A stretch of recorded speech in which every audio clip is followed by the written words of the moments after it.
సాధారణంగా శివరాత్రి అంటే మనకి గుర్తొచ్చేది జాగరణ. శివనామస్మరణతో ఆలయాలు నిండిపోవడం, శివాలయాల్లో పూజలు అభిషేకాలు చేయటం, శివనామస్మరణతో భక్తితో రాత్రంతా హరహర మహాదేవ అంటూ జాగరణలు చేయటం.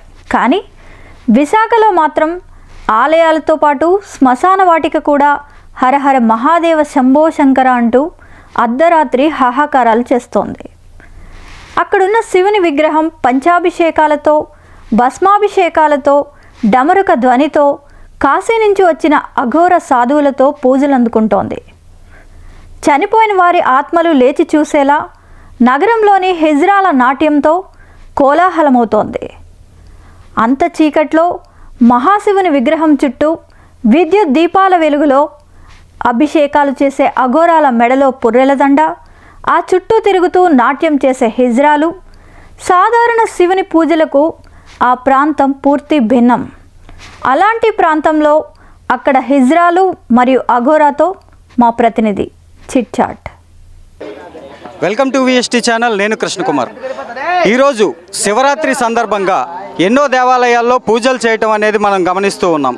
అయితే దేవాలయాల్లో పూజలు జరగడం అనేది సర్వసాధారణ విషయం. కానీ ఇక్కడ విశాఖపట్నానికి చెందినటువంటి జ్ఞానాపురం పరిసరాల్లో ఉన్నటువంటి ఒక శ్మశాన వాటికలో అఘోరాలు అయితేనేమి, అలాగే హిజ్రాలు అయితేనేమి విశేషమైన పూజలు చేస్తూ ఉండటం మనం గమనించాం.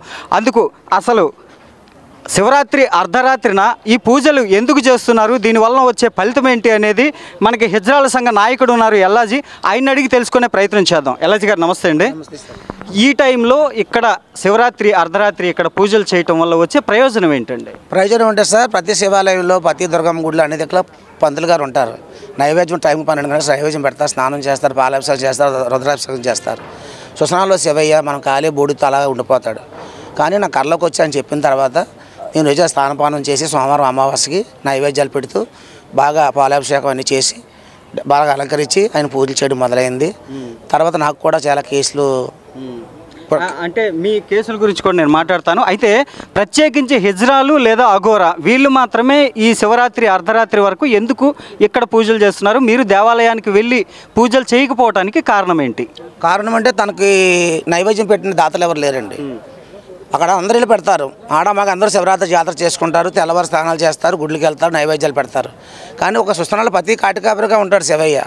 అతనికి స్నానం పానం ఉండదు, ఓ నైవేద్యం ఉండదు, ఏది ఉండదు. నాకు వచ్చి అని చెప్పిన తర్వాత పెట్టాలనిపించింది, చేస్తాను. అంటే దేవుడు వచ్చి మీకు ప్రత్యేకించి చెప్పారు? అఘోరలాగా వచ్చి చెప్పారు. 80 సంవత్సరాలు అఘోరలాగా వచ్చి చెప్పారు.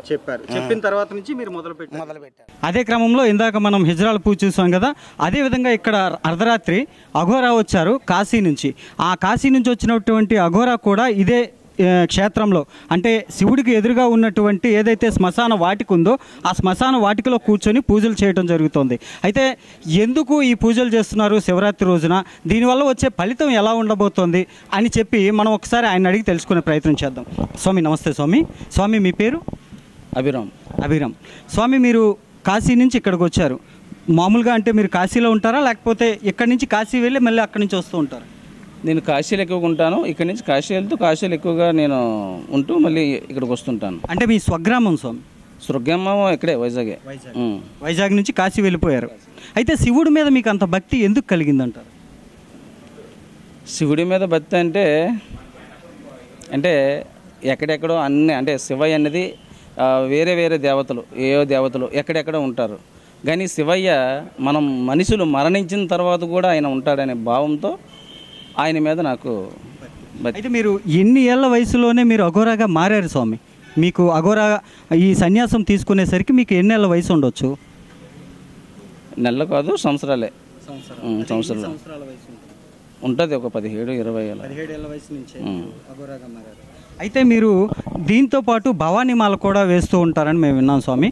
అంటే అఘోరా అయ్యుండి మీరు భవానీమాల కూడా ఎందుకు వేయాలనుకుంటున్నారు? అంటే నేను అఘోరా పూజ చేస్తూ జనాల్లో తిరుగుతున్నాను.